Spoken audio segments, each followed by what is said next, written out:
Welcome back. We're the Bourbon Junkies. He's Dan, I'm Sean. Tonight, cool. we talk about our disappointments of 2022. Oh, there were some, for sure. And this episode is dedicated to Chris Evans. It is. Captain America himself. He's got a shelf right up over there. Hold on. It's not spring. It's not Christmas anymore. That probably went. No, but it's still winter, so the snow still makes sense. That's actually a really good point. You should have said that before I ran out of breath 30 times.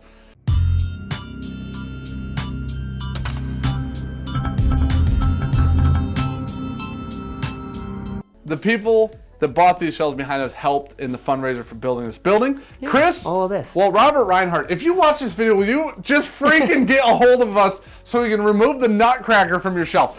Anyways, Chris Evans wanted the Chattanooga whiskey founders on his shelf. Thank Fantastic. you, buddy. And we're going to talk today, like Sean just mentioned, about our least, it's not our least favorite whiskey this year. It's our most disappointed moments of the year. All right, so we had a couple disappointing whiskeys that came out in 2022. Listen, for us personally. This is not for everyone's list. This is our list. It's actually Sean and I's lists. Yeah. We agree on some, we don't agree on others, so you guys are going to get like 12 bottles basically between the two of us. Okay, we're not starting. Can I tell you? Midwinter Night's Dram, Act 10. Do we need a box for this? We need the box. I don't like it. This will work till it doesn't. Yeah. So anyways. Midwinter Night's Dram, Act 10. 2022 release. More expensive. It's okay. Worse whiskey. Can we do a quick sum up of why we're generally disappointed in things? It could be a value thing, it could be a price bump, it could be the whiskey inside the bottle. Yep. Or it could be like in comparison to this other thing that's hyper close to it, whatever. Or you could get something at like an alternative price that's cheaper, better, stuff like that. This for me, not worth $150. Can I tell you, maybe any way, shape, or form. If I know it's your child and it's your baby and you love it and you've already killed this much of it without me. No, I had this much. We did a chunk of this together in a parking lot. I had this much. I'll say total out of that bottle. But here's the thing. So the credit I'll give you 1 point here. Okay.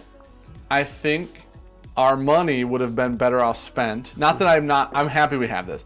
Yep.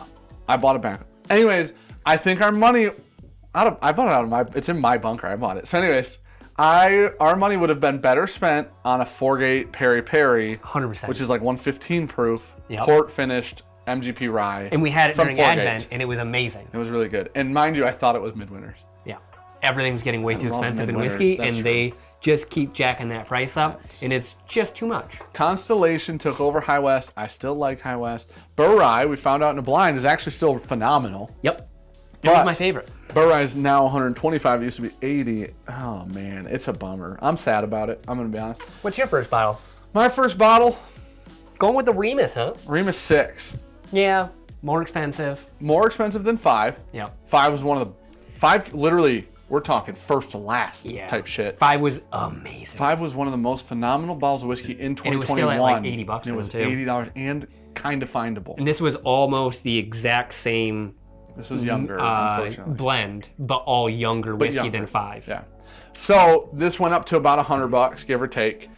Listen, this is not bad whiskey by any means. We still liked the whiskey in here. If this was 80, I don't even think you and I would have complained. I think it's almost put on the list for the exact same reason for me as Midwinters. Mm-hmm. It's you took the exact same whiskey, and I think you just took a big step back, but charged more for that step back. Yeah. And I do think if you would have just left it 80, you and I don't complain. Nope. We say, listen, it's not as good as 5, still great whiskey. Yep. It's $80, buy it, call it a day. So that's the reasoning behind Remus 6. Listen, will I buy Remus 7? Yeah. We 100% will buy Remus 7. 100%. Because the whiskey's still good. Yeah. Hopefully Remus 7 isn't $200. 175 of that. 150 maybe? 2 years old, $180.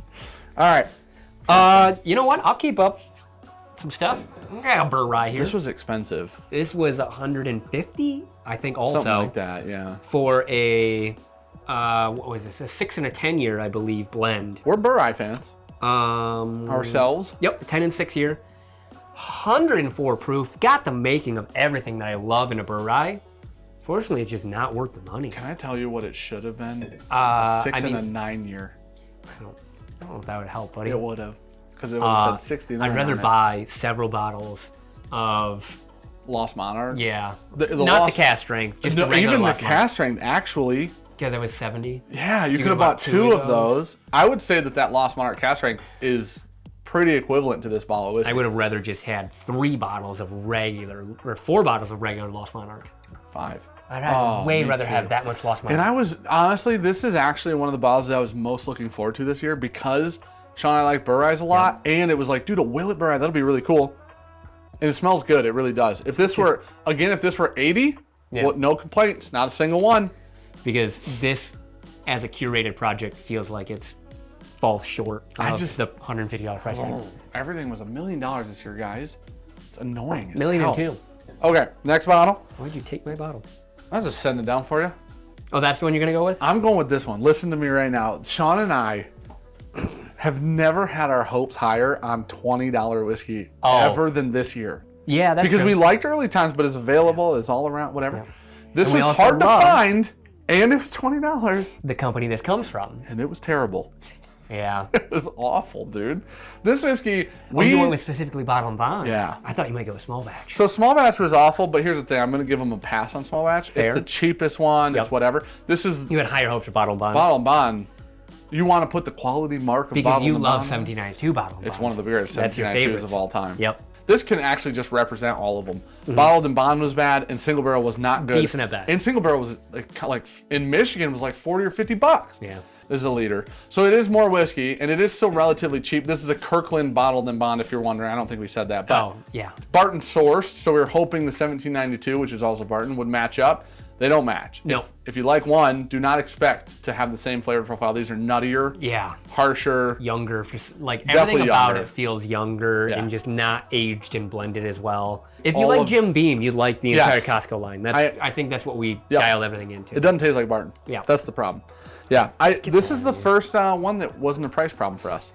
You know what? While I'm attacking one company, why don't I just stay at it? Willet again. This is their weeded bourbon offering. This was a price problem. This is $250. Wait, the what really clicked for me when you said it was how much was it per year? You 30. were the one that told me. $30 per year in a barrel is how much this whiskey costs. Ooh, that is a premium. That is a premium. Damn. Unfortunately, she don't drink like a premium. So it's an 8-year weeded Willet for $250. Or you can go down to Boone County, get an 8-year weeded bourbon at cask strength for like $100. This is cask strength too. Yeah. To get it's 104 or 108. Okay. You know what I love about this, hundreds. which you won't be able to probably make it out on camera. If I could hold this perfectly flat, which I won't be able to. This is it's sideways. This isn't level. The label's not printed. Look at that. Oh yeah, kind of runs uphill, doesn't it? It is. I didn't realize that until right now. Anyways, yeah, this is a price tag problem.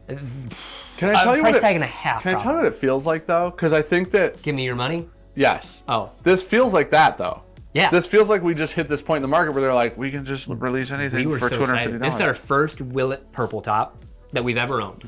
It's just not anywhere near worth $250. We gave it to people blind. They were like 80 to 100. I was like, yeah, we agree with that. Yeah. I think in the video you said that those price ranges. Even at 125, I've been like, all right, cool. I wouldn't even be that upset, but they doubled it and we still paid it. It does smell good. It smells like a cola candy or something. A little bit, yeah. It's nice. It is good. It's good whiskey. Again, not a whiskey problem, more of a market pricing issue. Yeah. But this is my favorite one to be on this list because it makes Sean the most upset. This is like midwinters for me, dude, if we're being honest. So, Makers. You agree midwinters is overpriced. I agree with the price tag on midwinters. I don't agree with the whiskey being bad. Like, this isn't even expensive, and it's pretty good. It's limited. How hard was this for us to find? Is that a sentence? How hard was this for us to find? That works. Yeah, I guess. Maker's Mark 02. So. No, it's more of the. Can you not? Okay. Oh, wow. That was a different one. 02. So. I like this whiskey. I hate this whiskey. I think this whiskey is non-drinkable. It's like $70. I don't think it's palatable, and it's hard to find. That's ridiculous. You're being harsh. I swear to God, I don't have any interest in drinking this whiskey. That's disgusting. It's not. This should be $30. Maker's Mark 46 Cask Strength Select, or whatever the hell that thing's called. 46 cask strength. So much better, $20 less. Yeah, but it's also one of the best products they've ever put out. Yeah, but it's reliably consistent. It's findable, cheaper. Okay. This is impossible to find, more expensive. It doesn't have and tastes worse. I disagree with Dan on this one. This one's awesome. This is, guys. We've had worse. I gotta cut that out. Okay. We whispered it. Nobody heard us, dude. All right, your turn.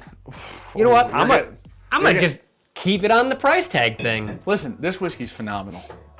Look how much is gone. This whiskey's phenomenal. We've sampled that out to a lot of people. We've had it. It's good. We did a worth it video on this. It won for me. It's not worth it though. It won for me. But we both said it's not worth it. You're better off just finding I'm gonna grain of salt on this one. Russell single barrel pick. Easy. I just got one from Meyer. This for me, $250. I feel like this is the exact same thing that Willett did. Was let's release a limited.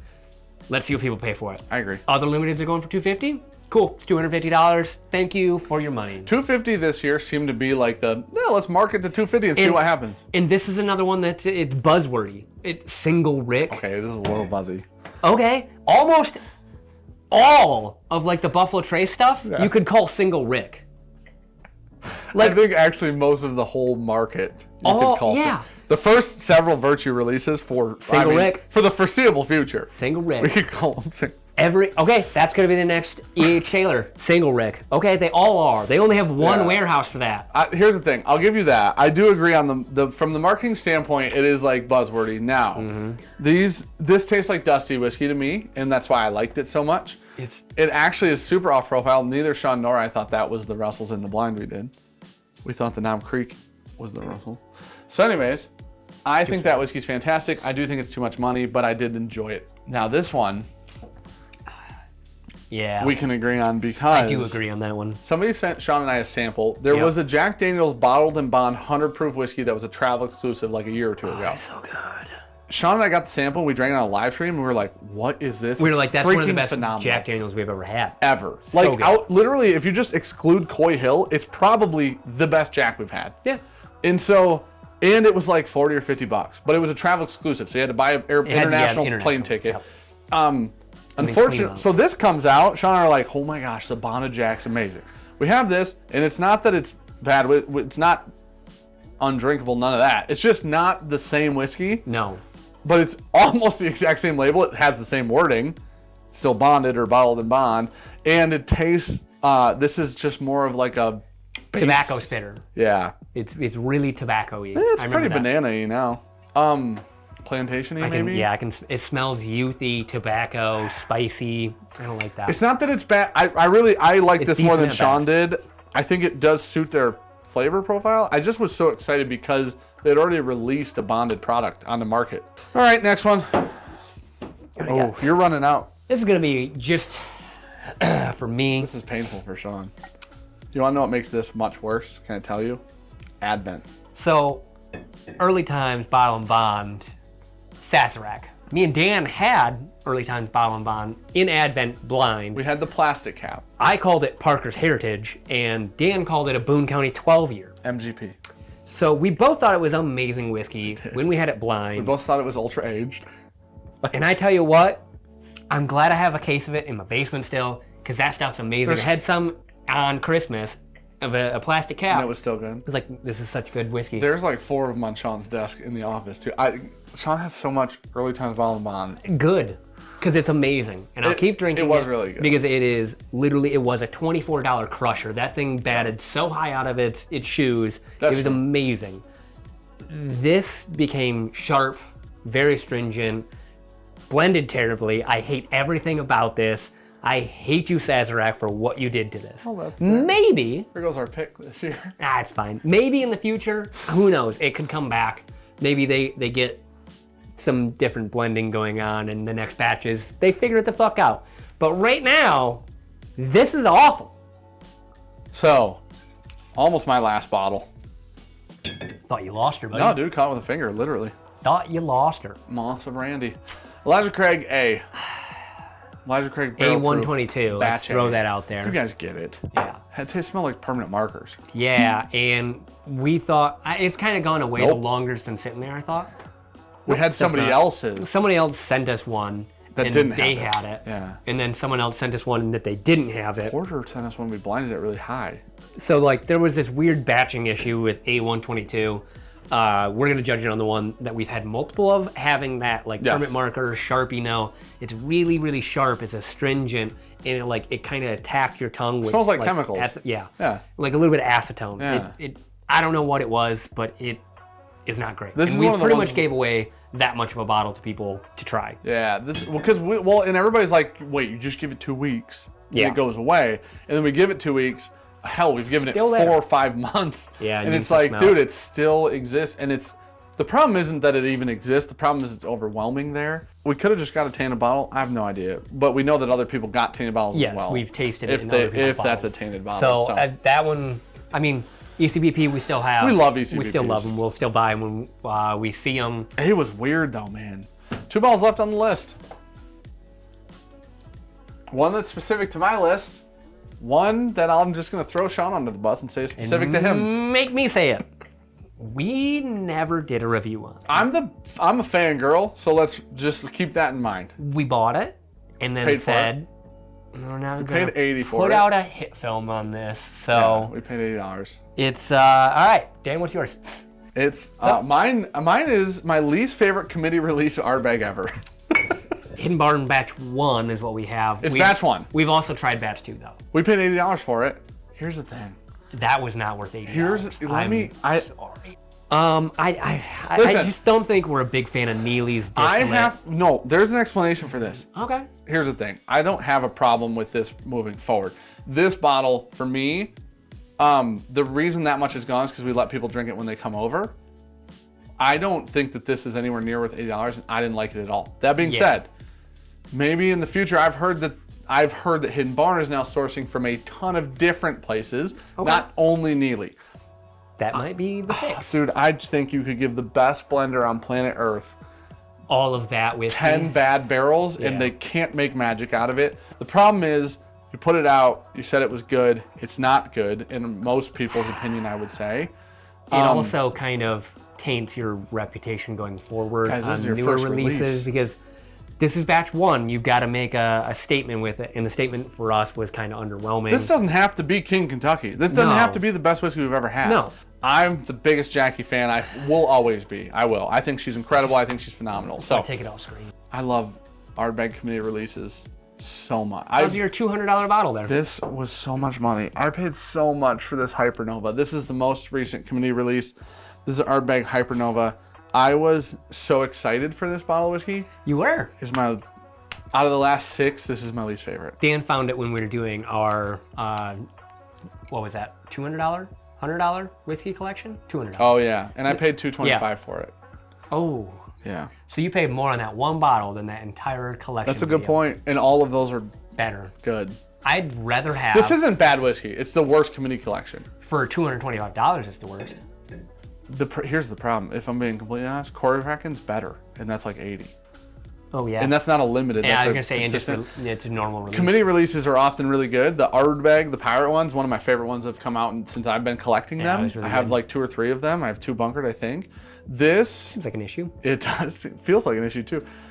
This is it's not awful. This is easily the worst one. It's flat compared to the rest. You can't name something Hypernova and Awesome then not label. have it blow your Awesome mouth out. label too. You got It's it. got iridescent. Do better. You guys do good. Do better here. Throw this into your freaking ANOAs. Okay, so You know what I mean? that's our list for 2022. Let us dang know it, what this you one. agree or disagree with. Let us know what you think we missed. You know what I realize? It pisses me off when I pay out of pocket for stuff like this, and it's We'll just see you with the best stuff soon. it's just not, Oh, it's just mediocre. it's just not. Yeah, That we- Ardbeg Pirate one was phenomenal. Ardbeg. Ardbeg. And it's the best name ever. I mean, Yeah, come up with a it's better. good. It's got a pirate on it. Dude, smell that. Oh my gosh. It's still good. It really is still good whiskey. Man, that's But at $225, we're talking like you got to compete with Octomore. it's like a lemon pepper chicken. You know what I mean? Like a smoked lemon pepper chicken. That doesn't compete with Octomore. No. And that's Octomore prices. That's the problem. Yeah. Shit. I'd way rather have the Any of 12s that name you just any. got. Yeah. I just bought a 13. That one's better. Nobody cares about the carpet in here. You right there, drunkie? You should eat some food. I don't know, man. What's the most bummed out of all those for you? This could be in the talk out, obviously. To my heart, Early Times hurts a lot. Okay. I think From a brand perspective, it was a Hidden Barn. Yeah. And then the actual bottle that I think hurts me the most is the Russell Single Rick. I liked that more than you, so I don't. I just think I don't Yeah. disagree that it's bad whiskey. I think Right. it's just that was a cash grab. That's called if they ever Campari. did a cash grab. So you know what's really interesting to think about? What's yours? The Hypernova? No, it was Hidden Barn. Oh, really? Yeah. Yeah. Just because I was like, listen, even if it's, I'm willing to give Hidden Barn all of the passes. I don't want them to not succeed. No, I want them to succeed. Yeah. Yeah, So it's like I do. it's tough. My problem is That's why we never reviewed it. you can't drop your first release with all this media attention swirling around you Oh, it's hot. and be like, dude, we didn't Phoned it in. We did not find this one